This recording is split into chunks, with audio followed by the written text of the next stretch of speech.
Hello, everyone. My name is Dana Peterson, and I'm joined by my co host, Richard Fordyce, and this is the Rural Leaders Podcast. This is a show that honors our unsung heroes who overcome challenge and adversity to become catalysts of positive change in their communities across rural America.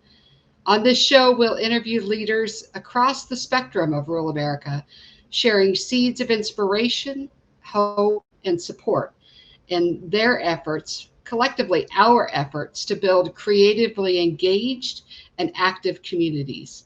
Richard, it's great to be with you today. Dana, it is great to be with you, and so we're so excited to embark on this podcast to celebrate rural America.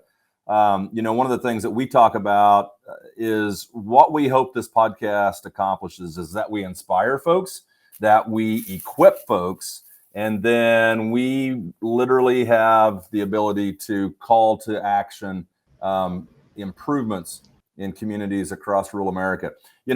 I'm from rural America. Dana is from rural America. And, I think in our lifetimes, we have watched some of our communities not do as well as they have in the past. And so what we want to do, we're going to bring guests on as we continue to go through the life of this podcast that are going to share with us things that they've done to really vitalize and to revitalize and to really make those communities something to be very proud of. And, really, if you really think about it, Dana, I think rural America is the foundation for the country, right? If you think about the people that are raised there, that have values instilled in them there, and go on and do great things in other places, that foundational support that those individuals carry came from rural America. And so anyway, we want to champion that and talk about the great things that are happening across rural America. I want to just spend a second or two. I am so thrilled to be able to co-host with Dana. As I said, Dana comes from a small rural community in north central Kansas. Went to Kansas State University. She has, for a number of years, has been someone who is advocating to grow leaders. So a leader growing leaders.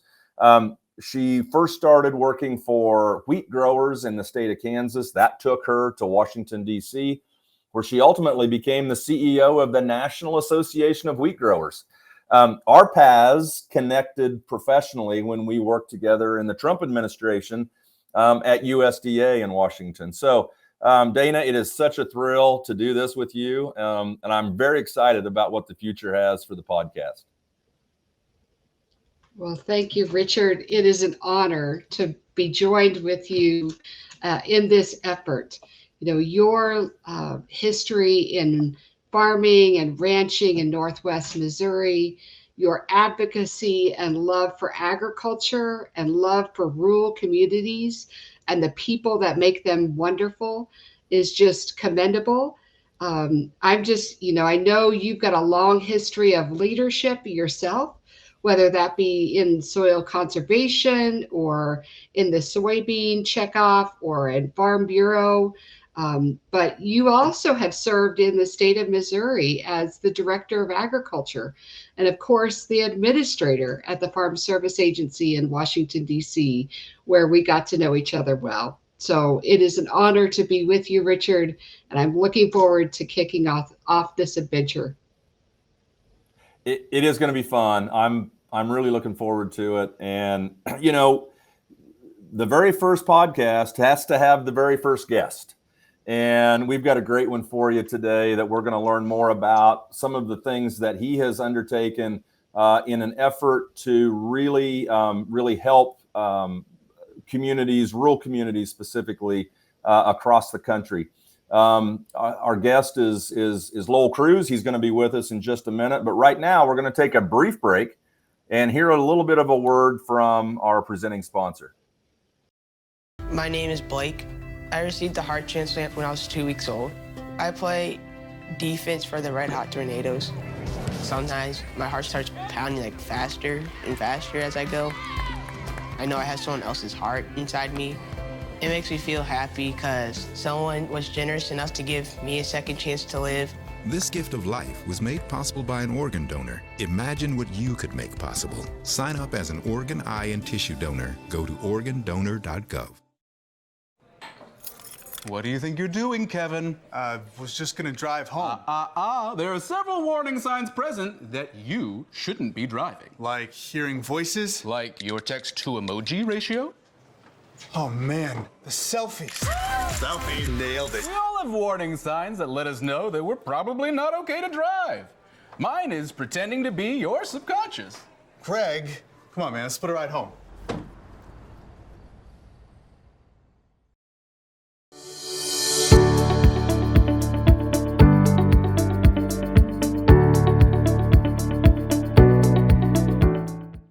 Hello, everyone, and welcome back to the Rural Leaders Podcast.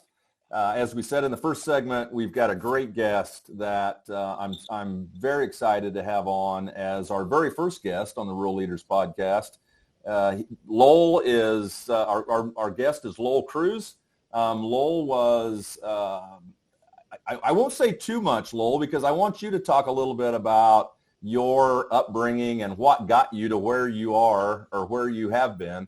But Lowell was born and raised in a small community, rural community in Iowa, and had a lot of opportunity along the way. Ultimately, was the chief administrative officer or the administrator for Heartland Health, which was a regional healthcare system headquartered in St. Joe, Missouri, but had other locations around.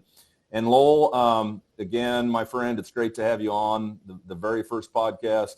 Lowell's going to share with us his vision and his thoughts around an organization and an effort called Communities of Excellence. And so with that, Lowell, we welcome you into the podcast. It's, again, great to see you. And I know everyone's going to be excited to hear what you've got to say this morning. Cool. Thanks. Good to be here, Richard and Dana. So, I grew up on a farm in right outside of Lake City, Iowa, and my interest generally was in raising hogs, and that's what I thought I was going to be doing with my career.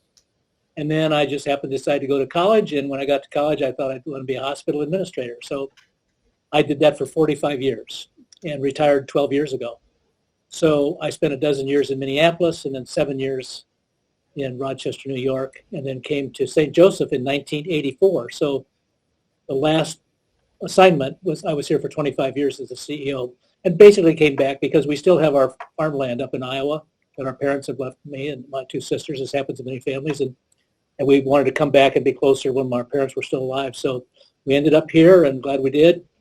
We serve a large rural area in northwest Missouri, so that's kept me connected. And so anyway, good to be back, and that's how I really got to meet Richard, because we live in the same area, basically.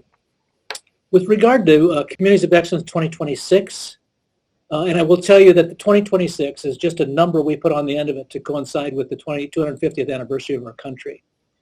The conversation that drove this idea started in January of 2010. I had just retired. My friend Rick Norling, who lives in San Diego, had just retired. He was also a healthcare executive and a Minnesota grad with me. We were together for 2 or 3 decades. And both of our organizations had become involved in the quality movement and adopted the Malcolm Baldrige quality framework as our management model.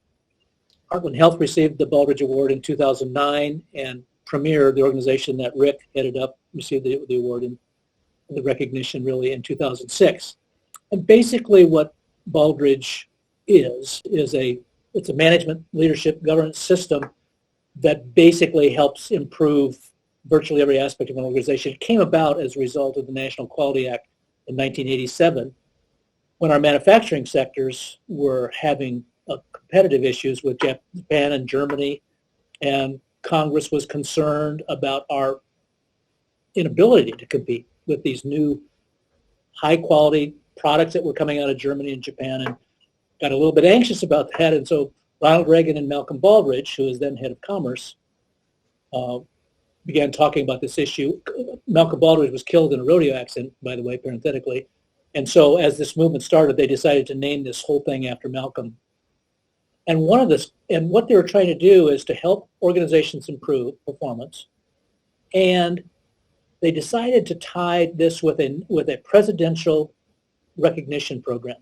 So there is a presidential Malcolm Baldrige Award to the high-performing organizations, and the intention is to identify these role model organizations and then require them to spend a year after they receive it bringing people into their organization, teaching people, and basically sharing their best practices. It's about how we all help each other improve. When the Quality Act was started, it was just in the for-profit sector, large manufacturing, small business, for-profit companies. Healthcare and education came along in the late 90s when our sector in healthcare and the education sector said, we probably need a piece of that. We need to figure out how to improve our performance as well. Then in 2005, government came in. So now there's a sector, all 6 sectors of our economy are covered by a framework. It's just, the program rests inside the National Institute of Standards and Technology, inside of Commerce, obviously. And in NIST, everything is about quality and measurement, what have you. So it's a logical place for it to be. So anyway, I became very interested in quality movement in healthcare early in my career. And when there was a chance, in fact, we adopted the Baldrige framework in St. Joseph at Heartland back in probably 93 or 94, before there was a healthcare sector. We just adopted the language out of manufacturing. You just change the words and it's the same thing. So it just dramatically improved our performance, dramatically. And I just watched, and the thing I always like telling people, roughly right, the same people were there when we were in the bottom quartile of almost everything and when we were in the top 1%. It was the same people. They just did their work differently. And so, you're sold when you see that. So Rick and I retired, got together in January of 2010 and kind of had one of these ain't it awful evenings where we talked about, we look at what's going on in America in terms of health status, educational attainment, job loss. I mean, there are all kinds of issues. And we said, what could we possibly do about that as 2 retired healthcare execs? And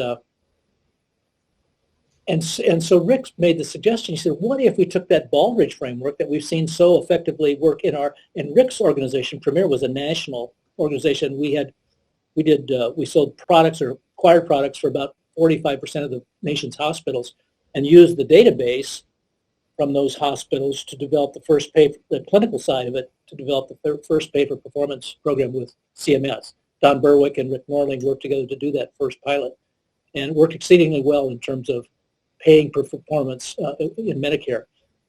And so we had this idea about, can you do that? And the idea was, you can take the framework, but in a community, you don't have a CEO. You don't have a superintendent. In a community, you don't have a whatever, executive director. So how do you build the leadership structure? How do you bring people together that aren't employed?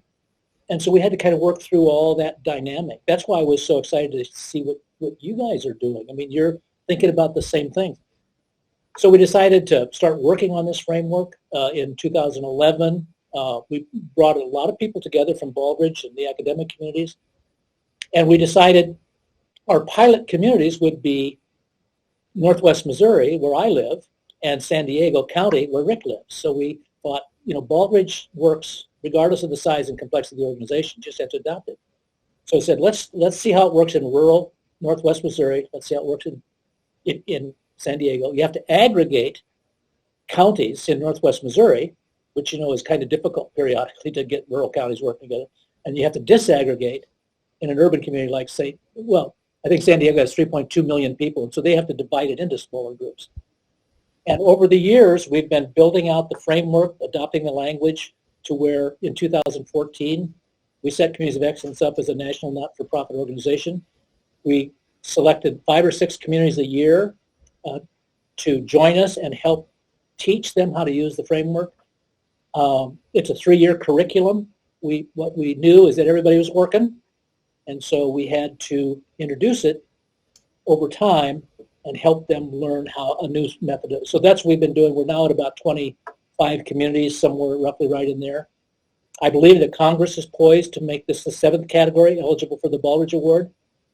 The House has actually already approved it. The Senate's not quite there yet, so we're still working on that. But again, the idea is you introduce the idea of systems thinking, quality principles in communities, you teach that stuff, and then at some point, if one community becomes the 7th category, a community will be designated as a Baldrige recipient. It's a pull strategy to bring other people serious about improving their circumstance, and then we just basically help each other. That's what Americans do, kind of thing. I call it advanced citizenship with a structure around it. And so my particular interest is in how you do this in Northwest Missouri. And we in Northwest Missouri adapted this, and it's been working on it maybe 5 years now. So they've got an outstanding approach to teaching and motivating rural communities working. We struggled with all the issues about competition. Some communities are interested, others aren't. But we thought, there's certain things you have to think regionally about, and then there are other things you have to act locally. So the principle is we all have to work together on certain things. But individually, the communities still have to take it. It's just like students. You can teach everybody. Some students will do better than others in their careers because they do. And so, but we're here to help everybody succeed. But on my particular interest and the work we're doing in Northwest Missouri is about rural America. Well, that's wonderful, Lowell. Thank you for explaining that. I think one of the things that has intrigued me about your initiative is how you say that communities are run by the people who show up. And I can really identify that in my small town in north central Kansas. The event is organized by the people who come to the committee meeting. And so the people that show up may or may not have the skills or expertise, but they're willing. How does communities of excellence really help people who are willing? Yeah, that's the common denominator. They show up and they're willing. Some people show up because they've been elected to the city council. Some people show up because they're the school superintendent or the hospital CEO. And others are just volunteers. But however, whatever reason they showed up, they're valuable to this process. And so and the thing that's interesting is everybody speaks a different language. We're taught how to lead if we're a school superintendent. We're taught how to lead if we run hospitals or if we're the city manager. And there are slightly different versions of that. And we tend to function in silos. We do. We have a chamber of commerce, we have whatever. And so the way it helps, everything happens in the community, whether it's health status or whether it's educational attainment or housing.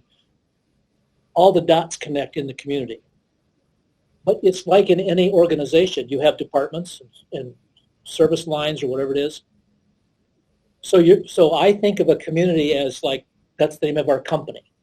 The company is called Bethany, where Richard lives. But Bethany the company is made up of several departments, the school system, the hospital, whatever. It's just like in our heart and health. And so you get all these people together. Now, it is not quite as easy when you don't have somebody that says, okay, this is the direction we're going.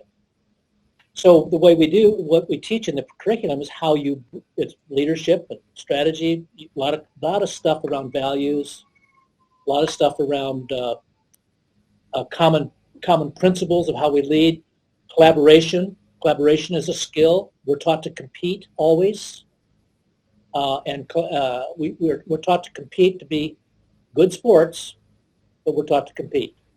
And when two rural communities start competing for the same whatever, it's hard to get them to collaborate, but they have to collaborate on certain things in rural America to survive, whether it's educational attainment or workforce development or utilities or broadband, all the things that you guys know about. So how we help them is we help them understand that that's important. And that's why the missions, when I was reading, I went to your website and to look at what you're trying to do and looked at what we're trying to do. The connection is just very powerful. And if we can help each other succeed in our individual missions, that's the kind of collaboration that we want to encourage inside of communities. I don't want us to compete at all. I want us to help each other succeed. Lowell, when I think of rural America and think of rural communities, the first thing that kind of comes to mind are these are these amazing, fantastic towns that, so I'm from Northwest Missouri, and the 36 corridor is the, what do they call it? The Avenue of Genius, because Mark Twain and J.C. Penney and Walter Cronkite, they all had influence across 36 Highway. Yeah. So anyway, when I'm thinking about rural communities, there's a lot of things there that are positives that people can seize upon and promote and do things. But when we talk about communities of excellence, it doesn't stop at the city limits, correct? That community is the community. It's the farmers that are out in, that are farming outside of town because they're doing business in that local community. They're business people there. And so this idea, you talked about kind of a regional approach and how there has to be collaboration sometimes and competition sometimes, but there also has to be an inclusion of everyone within that community. I think I remember you saying that in the past. Yeah, clearly the community isn't defined by the city limits. A community is whatever a community says is their community, what their shopping patterns are and where their employees come from. So it varies, but it's up to the community to find who they are and where they're going to focus. We pretty much can say there's a 17-county rural region in Northwest. I'm not including the Buchanan County, but the 17 rural counties. That's pretty clear. But we have to pay attention to the surrounding area as well. So,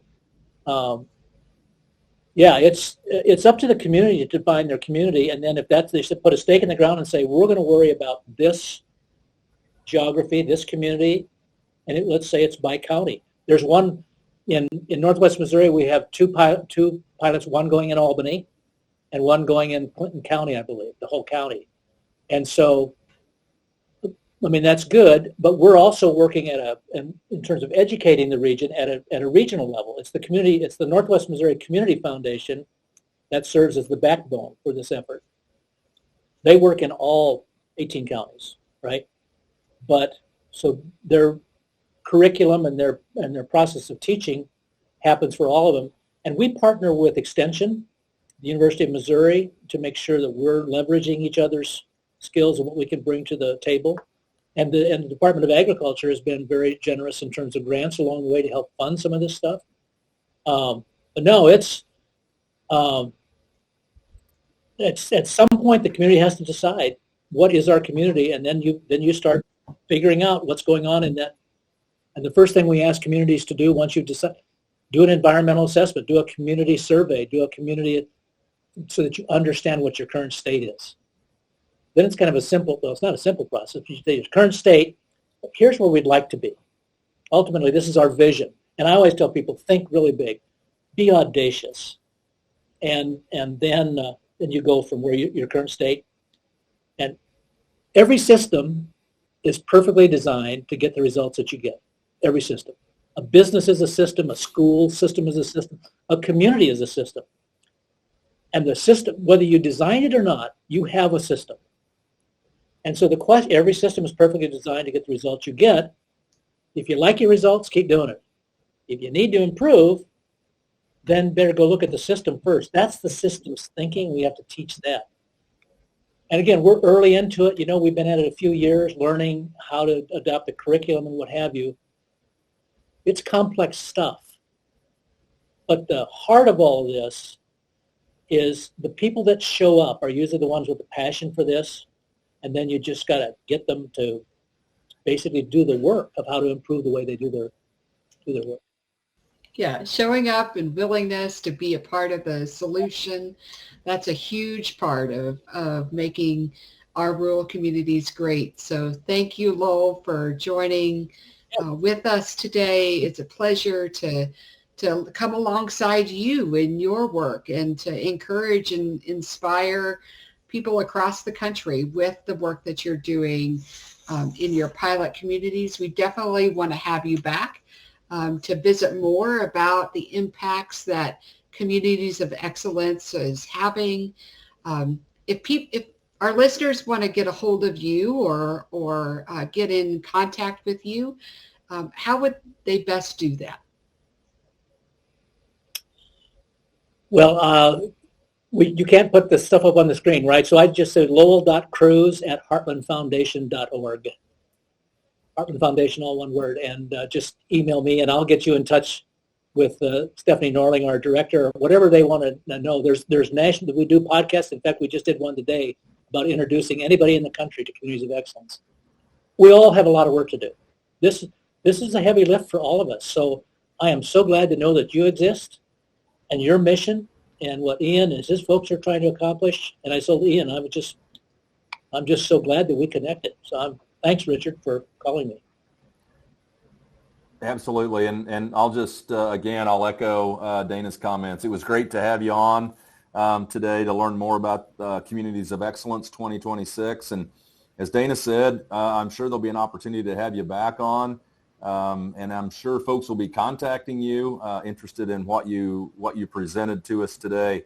But this is going to have to do it for our chance to visit with you. And so we'll take a quick break, learn a little something from our sponsor, and then we'll be right back. Military families often sacrifice precious time away from loved ones while serving our country. We were worried that with him leaving, that she would lose those connections with her dad. Some of life's best moments happen between parents, children, and the pages of a good book. United Through Reading provides that connection. And now, United Through Reading is also available to veterans. Learn more about United Through Reading at unitedthroughreading.org.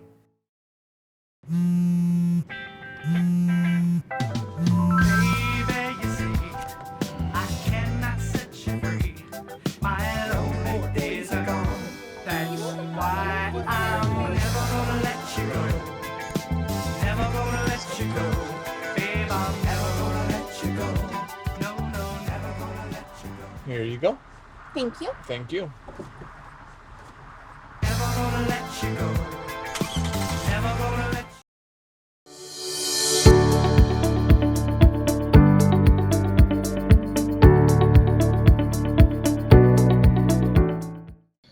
Welcome back, everyone.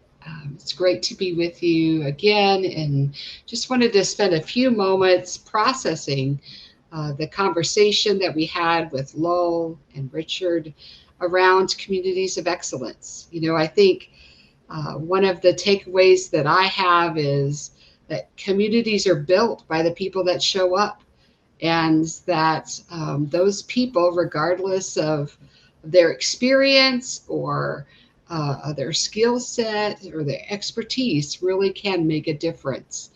By utilizing a framework like Communities of Excellence, we really can pursue quality and excellence in rural America. As I think about the leadership opportunities that I've had, and Richard, I know you have had as well, growing up there, the excellence pieces around being able to speak the same language as the people around us, being able to come up with a collaborative strategy that's inclusive, but yet know and discern when to be competitive. Some of those qualities that we learned about in this initiative really are aspects that I hope that we explore in this podcast as we hear from stories around the country of excellence in rural communities. You know, I think we're on schedule to do a podcast every couple of weeks. And so from here on out, we'll be looking for stories of communities who are doing great things, of communities who are inspiring hope, who are equipping people with the tools and the expertise to make their rural communities active and engaging and a great place to call home, a great place to build a business or to put down roots for generations. Like I know Richard and I have long generations and long roots in our rural communities. And so it's really a great to kick off our podcast with Lowell today. And we do look forward to checking back in with him and Communities of Excellence to learn more. Oh, I was just going to say, I think you hit the nail on the head, Dana. And, you know, having Lowell as the first guest on the Rural Leaders podcast really set the stage. As you drive through rural America, you will encounter communities that are thriving. You will encounter communities that are dynamic. And you sometimes encounter communities that maybe aren't so much.